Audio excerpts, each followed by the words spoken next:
Hey guys, so in this video we're going to go over the next, I guess, video in the diary. So it's like day 5 now, and we're level 98, and we did acquire the Mageblood today, or actually early on this morning, so actually one of my fastest Magebloods ever. And I think also that has to do with the, Mageblood is actually very cheap this league. I got mine for 144 divines, and that's just insane, right? Usually it's quite a bit more than that at this time of the league, but this time around very cheap, so that's very nice. All right. So I think first of all, we'll go over how do we actually make the currency to buy this thing, and then we'll go over some of the gear upgrades I did. And we do have another Simulacrum Wave 15 ready to run, so you can kind of see what it looks like when you do get these kind of better items, right?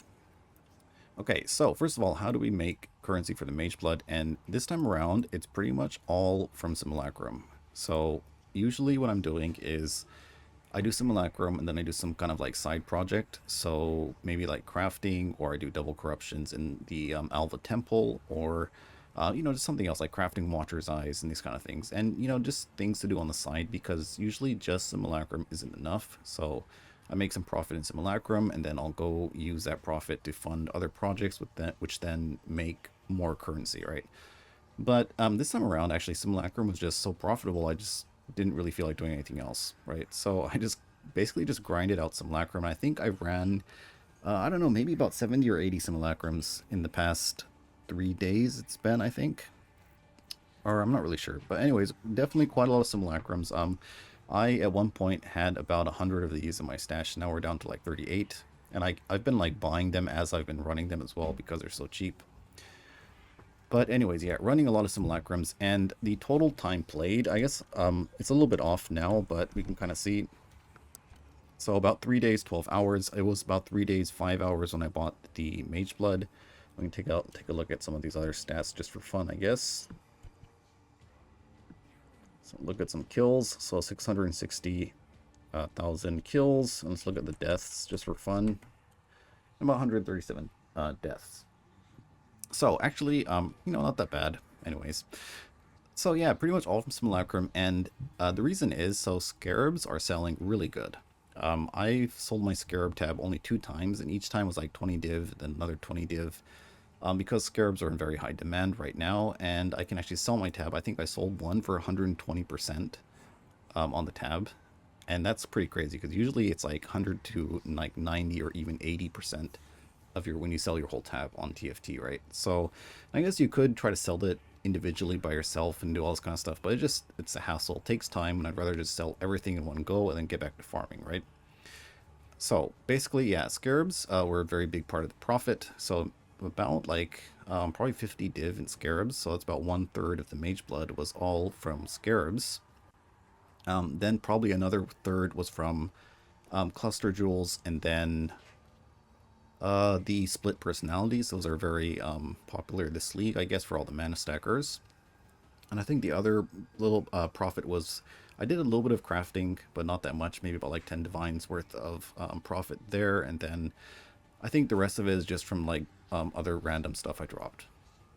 Basically, just farming Simulacrum, pretty cool, right? So probably keep farming Simulacrum because I do want to level up. I do need to get to level 100, and so I'll probably just keep doing that. And I do need basically I need the voices, right? And farming Simulacrum is probably the best place to actually get them, right? If you want to actually find it yourself. And usually, like every league, I'm actually finding at least one or two, three passive or one passive as I do my Simulacrum farm. So I think I'll probably drop one and then buy another two, I guess, right? So that's usually how it goes. And let's take a look at the current character right now. Okay, so aside from getting the Mageblood and all of my Mageblood flasks, what I did was I actually also bought the Forbidden Flame Jewels. So now we have the Inspirational Forbidden Flame and Flesh Jewels, giving me another 30% aura effect, which is pretty insane for damage. It's like 35% more damage just by putting these two jewels in, which is pretty nuts. I also did swap the passive tree around, so now I'm actually running both haste and wrath at the same time. And the way I did this is I have a enlighten. Now I have a enlighten level 4, but you can run 2 enlighten 3s as well for your aura sets. and that should be fine. And then I path down to the precise technique, replacing the elemental overload, basically because then I can just go take resolute technique, and then I can drop precision, which is going to free up quite a bit of mana, right? So basically that, getting a bit more mana reservation here and over here was enough to actually run both haste and wrath at the same time, which actually is really big, right? Because, like, you know, movement speed is definitely a lot better, attack speed is a lot better, and just feels better to play when you have that haste aura active. Okay, so that's pretty much the changes to the character. We can go look in POB real quick. Okay, so this is my current character right now, and you can see that up to about 85 million DPS, and that's quite a lot of that is coming from these jewels. You can see, well, it's actually 24% more damage. I kind of lied, but pretty insane. And not only damage, it's also giving me extra energy shield, and because this is giving me extra aura effect, you can see it's also increasing my maximum resistance. So before I was running a jewel with +2 maximum cold res, so I would get to 90, but because I got the extra aura effect, now I'm actually at 90 max res just by the aura effect of the what do you call it, aura effect I have.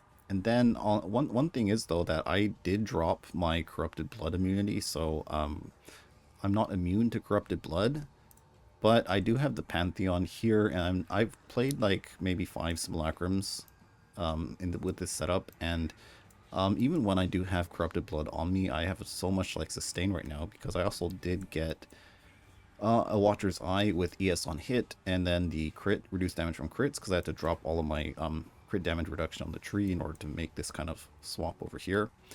And it was actually totally fine, right? And we can actually run, I guess, the Simulacrum now, and so right now, actually pretty smooth, and we can actually like one-shot the bosses maybe with the Vol Smite if we kind of do everything correctly. Alright, and we're getting all of the like debuffs on us, so let's kind of kill everything off. There we go. Alright, so we got 2 bosses, and maybe we can one-shot them? Oh, I guess not. But yeah, not really doing that good of a job here. But anyways, very easy to like kill them off now, and farming Simulacrum is a lot faster now. So before it was taking me, I don't know, maybe about 20 to 22 minutes per Simulacrum before I got the Mageblood, and now with the Mageblood, the fastest I've done one is about 17 minutes or so. So clear speed has gone up quite a bit, and so yeah, it's pretty nice. But anyways, that's kind of what it looks like. And moving forward from now, what we're doing is we're basically farming up stuff for the next build we're going to play. Alright, so we're going to be playing this build next, probably, or some kind of variant of this, and go farm the Voldos, because Voldos is pretty fun to do. And so basically we have to make the gear, right? So I'm going to make the body armor, the helmet, and the gloves, buy Nimbus, and get our voices. I'll probably only buy 3 passive voices because this 1 month event, like, I don't want to be farming too long for this, and I can probably buy later if I wanted. Anyway, so I'll probably just stick to 3 passive voices and make some nice body armors, and then a pair of gloves. And I don't think I'll make a synth helm, but I'll make a gem level helm, and I don't know about the boots. I might just use March to the Legion and just keep it simple, right? Anyways, so that's probably what we'll be doing, and yeah, that's gonna be it for the video. We got anything good? No. Alright, but yeah, thanks for watching, guys, and I'll see you next time.